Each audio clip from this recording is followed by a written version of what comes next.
Caitlin Clark visibly upset with the referee, screaming on the referee, but gets no technical foul. So as you can see, Caitlin's going back and forth with this referee number 39. And then he says something where she actually has to be held back. She gets so upset that she has to be held back by one of her coaches. Watch this. She walks up. This is just rude. Grow up. Come here, calling the referee over like a mother about to scold their child. Unbelievable. No referee would let a player away with screaming at them like that. The referee 100% said something completely out of pocket.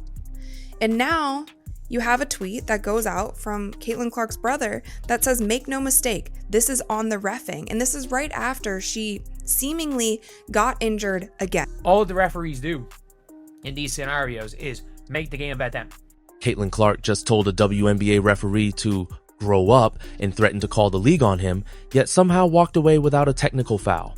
That's not normal. When a player breaks free from their coach's grip, marches back to an official, and starts yelling, "That's just rude, grow up, come here," they get ejected. But referee Mike Price just stood there and took it like a scolded child, which tells you everything about what he said to make the biggest star in women's basketball completely lose her mind. Do you know what that told me? That told me whatever that referee said was a big no-no. Whatever that referee said, as soon as it left his mouth, he said, damn, I definitely should not have said that. Nah, I crossed the line. Because you don't get screamed on by a player like that. You don't get shown up on the court by a player like that and not call a technical foul unless you are in the wrong. The whole incident went down in the third quarter of Tuesday night's game between the Indiana Fever and Connecticut Sun at TD Garden in Boston. The referees were reviewing whether the ball went out of bounds off the Fever or the Sun after a missed shot. Simple call, routine review, nothing controversial. But during that dead time, something happened between Clark and Price that turned a normal conversation into an absolute explosion. Clark was talking to Price about the call when he apparently said something that crossed every line of professional behavior. You could see the exact moment it happened. Clark went from calmly discussing the play to completely losing it in less than 2 seconds. And as soon as the ref says that, he's walking away, and she loses it. She's absolutely losing it. Caitlin Clark had an interaction with the referee, and we still don't know what this referee actually said. If the ref said something crazy to Caitlin, and then Caitlin got teed up, immediately, he's probably like, immediately it's going to be rescinded. She says, I'll be calling, presumably the league, to report whatever was said. Whatever Price said hit her like a slap in the face, and her reaction was immediate and furious. And honestly, when you see a referee cross the line like this with the league's biggest star, it makes you wonder how far this problem really goes. Assistant coach Briann January saw what was happening and rushed over to pull Clark away from the situation. But Clark wasn't having it. She broke free from January's grip like she was escaping a restraining hold and marched right back to Price, pointing her finger and letting him have it. But look at this, ready? We have a coach pulling her back to the huddle. Instead of actually talking to her, hey, Caitlin, I got this, put her to the huddle and step in for her and talk. No, this coach is just more concerned about playing along, playing politics. Let me just pull her back to the huddle. That's just rude. Grow up. Come here. Come here. Unbelievable. I will be calling the league on you. Clark literally called over a grown man like he was a misbehaving toddler who needed a timeout. Those weren't the words of a player mad about a bad call. Those were the words of someone who had just been disrespected in the worst possible way. The most telling part of this entire situation is what didn't happen next. Price stood there and took every word without reaching for his whistle like his hands were suddenly paralyzed. In professional basketball, when a player yells at an official like that, it's an automatic technical foul. When they break free from coaches to continue the argument, that's often an ejection. But Price knew he had screwed up so badly that calling a tech would only make his situation worse. Clearly upset with how this game has been going, how this game has been officiated. And then this referee doesn't call a technical foul on Caitlin Clark. And that makes me believe that whatever he said was clearly out of bounds, clearly uncalled for, and a big fat no-no. Depending on what the ref said, I think she's every right to lose it at a ref this year. and she has absolutely every right to lose it at least one ref this year. Think about what that means. A referee allowed himself to be embarrassed on national television rather than compound his mistake with a technical foul. Price understood that if he hit Clark with a tech after whatever he had said, it would trigger an investigation that would end his career faster than you can say inappropriate conduct. So he swallowed his pride and let the biggest star in the WNBA dress him down in front of 19,000 fans like she was his disappointed mother. This wasn't Clark being a diva or losing her temper over a close call. This was a 23-year-old woman standing up for herself after an official said something so inappropriate that even he knew he couldn't punish her for her reaction. The fact that Price didn't give her a technical foul is basically an admission that he crossed a line that should never be crossed. But this referee controversy was just one part of what turned into another nightmare game for Clark and the Fever. There are multiple moments in this game that were so egregiously called, or there was no calls by the referees, and it's getting out of control at this point.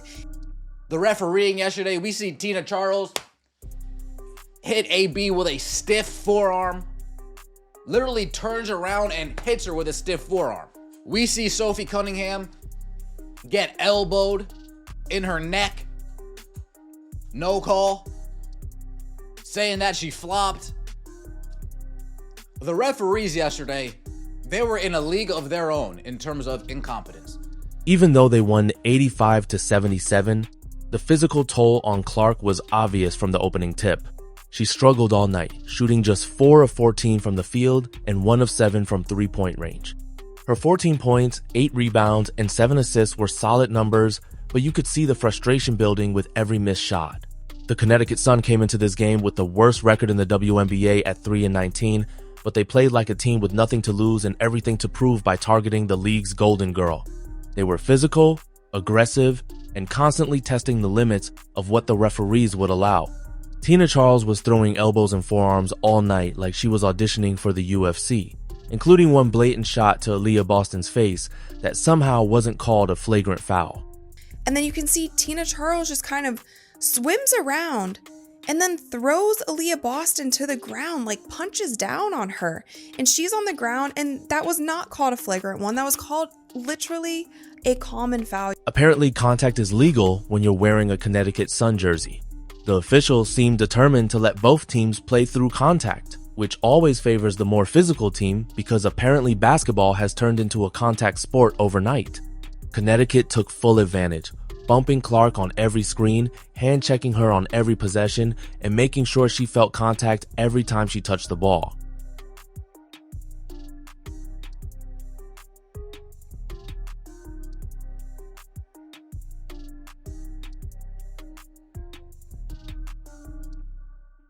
The referees allowed it to continue, creating an environment where Clark felt like she had to fight for every call while her opponents got away with everything short of using actual weapons. This pattern of inconsistent officiating has been haunting Clark all season long, like a bad relationship she can't escape. One game the refs call everything tight, the next game they let players get away with contact. Players and coaches never know what version of the officiating crew they're going to get, which makes it impossible to adjust strategy or prepare for how the game will be managed. It's like playing basketball roulette, where the house always wins and Clark always loses. The Connecticut Sun literally, they defended Caitlin one way the entire game, and the referees were biting their whistle. They were refusing to give up anything, and then in the fourth quarter, at the end of the game, they suddenly start calling everything, and that was a big factor in the game. Like, the referees were horrible. There's been so many things, so many players calling out the referees, so many players calling out the physicality, so many players getting injured this season, from superstars to players on the bench, from season-ending injuries to rib injuries to concussions. There have been just so many things, and it doesn't get better. The physical punishment Clark takes night after night is starting to show. Late in the fourth quarter, after dishing a pass to Kelsey Mitchell, Clark suddenly grabbed her groin area and grimaced in obvious pain. The same injury that had sidelined her for 5 games earlier this season was clearly bothering her again, and this time it looked worse than before. Clark tried to walk off the injury, but you could see the pain and frustration written all over her face like she was reading a terrible book. With 39 seconds left and the Fever leading by 9 points, she had to come out of the game. As she walked to the bench, the tears started flowing. This wasn't just about the physical pain from her groin injury. This was the emotional exhaustion of dealing with inappropriate comments from referees, constant physical contact from opponents, and the pressure of carrying an entire league on her shoulders while everyone else seems determined to tear her down. Did you see last night Caitlin Clark holding her groin, digging her head in the stanchion in pain, tears coming to her eyes, all the emotion hitting her at once, whether it's mental exhaustion, frustration with another injury, feeling a pop in the groin, feeling something in the groin that you know isn't a good sign. But right now on the bench, after looking like she is in some pain. The sight of Clark breaking down on the bench was heartbreaking for anyone who understands what she's been through this season and has a functioning heart. She's dealt with more controversy, more criticism, and more physical punishment than any second-year player in WNBA history. Every game brings new challenges, whether it's officials making inappropriate comments, opponents targeting her with dangerous plays, or the constant scrutiny that comes with being the face of women's basketball. At this point, Clark could cure cancer and someone would complain about her technique. Head coach Stephanie White confirmed after the game that Clark felt a little something in her groin and would be evaluated to determine the severity of the injury. The timing couldn't be worse with the defending champion New York Liberty coming to town for the next game. Clark's availability is now in question, and the Fever will have to prepare for the possibility of facing one of the league's best teams without their best player.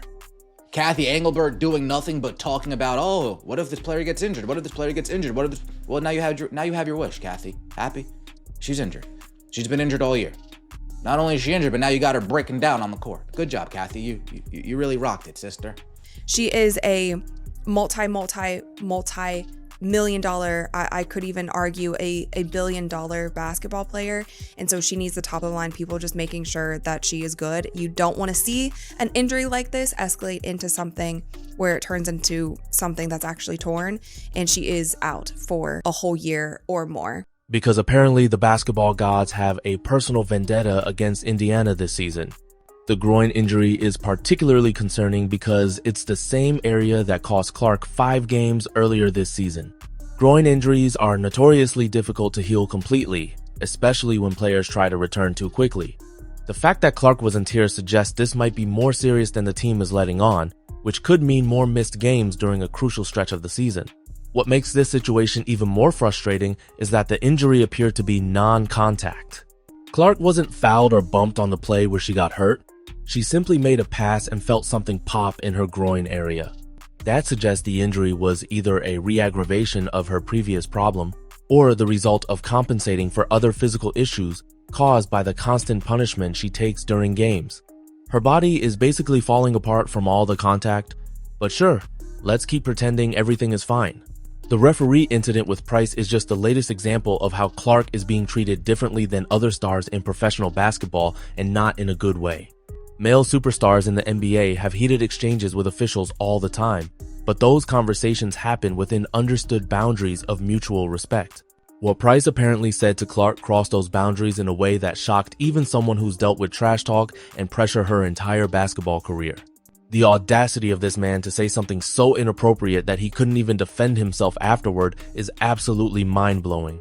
The fact that Clark specifically threatened to call the league office shows how serious this incident was.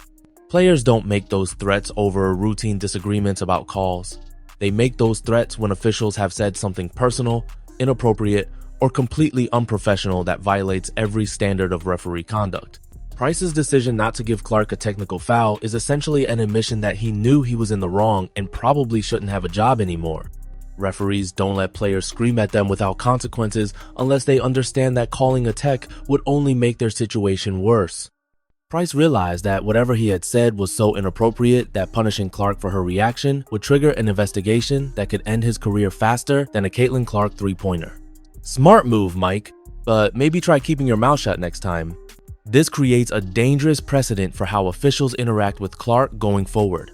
If referees feel like they can say whatever they want to her without consequences, it opens the door for more inappropriate behavior. The league office needs to investigate this incident immediately and send a clear message that verbal mistreatment of players by officials will not be tolerated under any circumstances. The broader officiating problems in the WNBA are reaching a crisis point where they're actively harming the league's biggest stars, like a company that keeps firing their best employees. Clark shouldn't have to fight battles with referees on top of everything else she's dealing with on the court.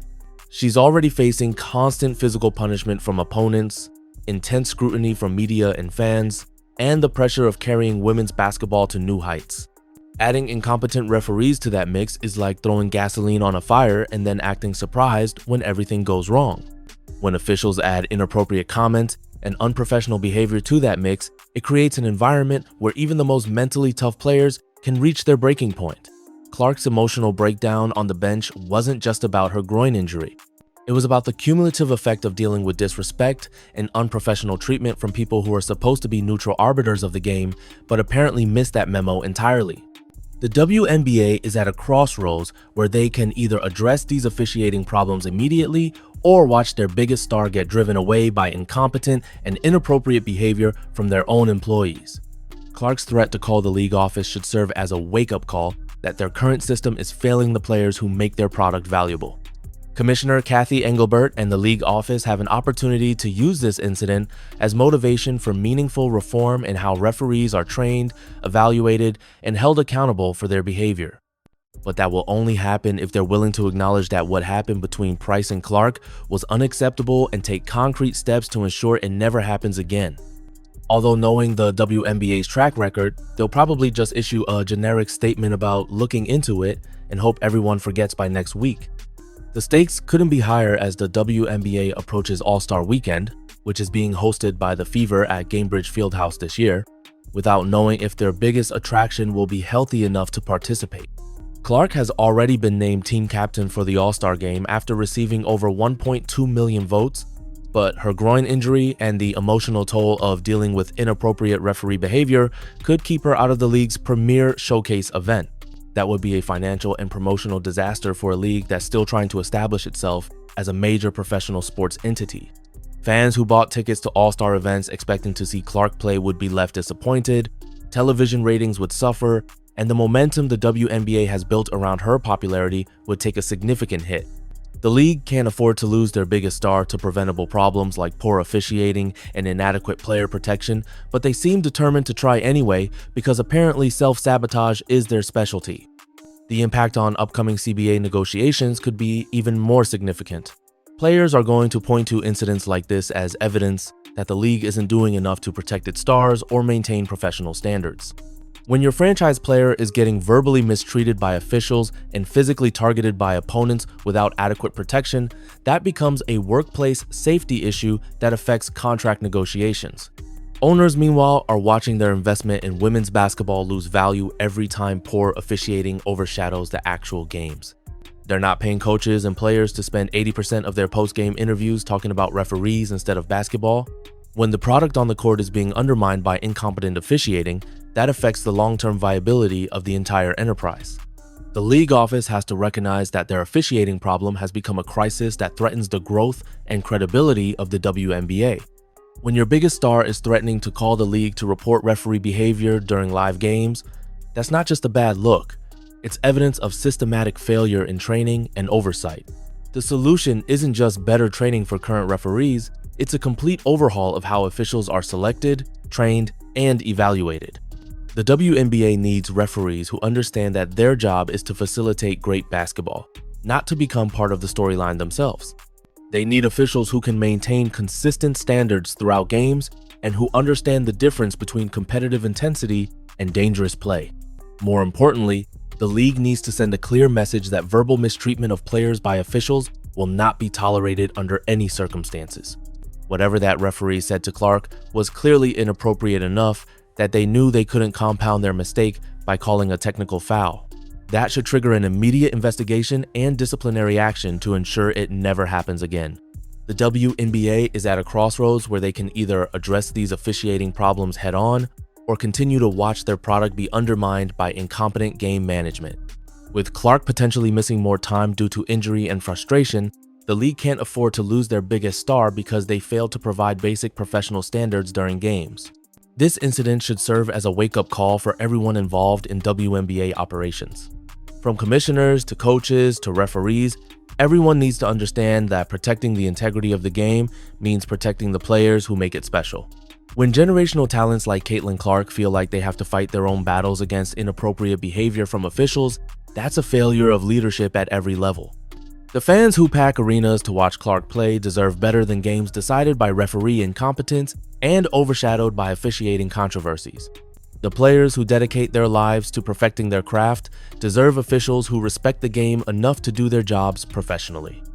Most importantly, the future of women's basketball depends on creating an environment where stars like Clark can focus on basketball instead of constantly having to defend themselves against unprofessional treatment. Until the WNBA addresses these fundamental problems with officiating standards and accountability, incidents like this will continue to overshadow the incredible talent and competition that should be the focus of every game. The league has an opportunity to use this controversy as motivation for meaningful reform, but only if they're willing to acknowledge that their current system is failing players, coaches, and fans who deserve so much better. Clark's willingness to stand up for herself in this situation should be applauded, not criticized. She handled an inappropriate situation with more composure than most people would have shown in similar circumstances, including most of the people who will inevitably criticize her for it. The fact that she threatened to call the league office rather than escalating the confrontation physically shows remarkable restraint given how angry she was. Most of us would have said worse things to Mike Price, and we wouldn't have looked half as good doing it. The tears she shed on the bench weren't a sign of weakness, they were a natural human response to months of dealing with unprofessional treatment while trying to perform at the highest level of women's basketball. Every fan who has watched Clark transform the WNBA should be outraged that referees feel comfortable treating her with such obvious disrespect. This incident should serve as a line in the sand for how the WNBA treats its stars going forward. Clark has brought unprecedented attention, attendance, and revenue to women's basketball. She deserves to be treated with the same professional respect that officials show to superstars in other leagues. Anything less is not just unfair to Clark, it's bad business for the entire WNBA. The league has a choice to make. They can continue allowing referees like Price to treat their biggest stars inappropriately, or they can take this opportunity to establish higher standards that protect players and preserve the integrity of their product. Clark's emotional breakdown on Tuesday night should be the wake-up call that forces them to choose protecting their players over protecting incompetent officials. The fact that we're even discussing inappropriate referee behavior toward the player who has single-handedly elevated the profile of women's basketball is absolutely insane and frankly embarrassing for everyone involved. Clark should be celebrated and protected, not subjected to verbal mistreatment from officials who clearly don't understand the privilege of being part of her historic impact on the sport. The WNBA has one chance to get this right, and they better not waste it because their track record suggests they probably will. This whole situation leaves so many questions unanswered, and I'm genuinely curious what you think Mike Price said to make Caitlin Clark that angry. The league's response to this incident will tell us everything we need to know about their priorities. So if you want to stay updated on whether they actually do something about this mess or just sweep it under the rug like usual, make sure to subscribe because this story is far from over.